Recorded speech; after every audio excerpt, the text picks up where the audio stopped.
bahwa Ressa Rosano adalah anak kandung saya.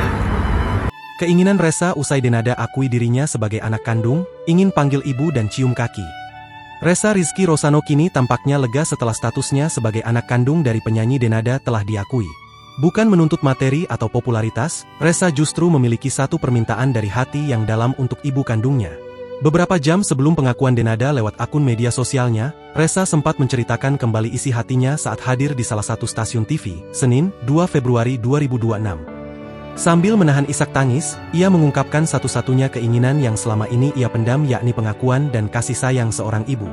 Ressa rupanya juga ingin bisa memanggil Denada dengan sebutan ibu seperti anak Denada yang lain. Maunya panggil ibu, ujar Ressa sembari menarik napas panjang mencoba menenangkan diri. Maunya diakui saja, gak lebih. Ia ingin dipeluk dan disayang layaknya anak lain, lanjutnya sambil tertunduk lesu. Bahkan, Ressa mengutarakan niatnya untuk bersimpuh di hadapan sang ibu. Baginya martabat dan rasa hormat kepada orang tua tetap menjadi hal yang utama meski takdir sempat memisahkan mereka selama puluhan tahun. Cuma pengin peluk aja. Ressa cuman pengin peluk, cuman pengin cium kaki ibu, kata Ressa dengan suara bergetar. Ressa mengaku merasa perlu meminta maaf kepada sang ibu, ia terus mempertanyakan apakah ada kesalahan yang ia perbuat di masa lalu hingga situasi ini terjadi. Dan minta maaf, barangkali ada salah selama ini ke ibu, saya merasa bersalah aja, pikirannya kenapa sampai kayak begini? Apa Ressa ada salah pas saya lahir atau bagaimana? Ucapnya sambil mengusap air mata yang terus mengalir. Ia mengaku tidak mengharapkan apapun selain hubungan batin yang tulus.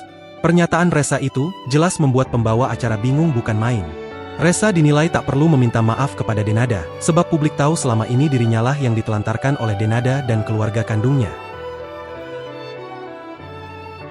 Download Tribun X sekarang, menghadirkan lokal menjadi Indonesia.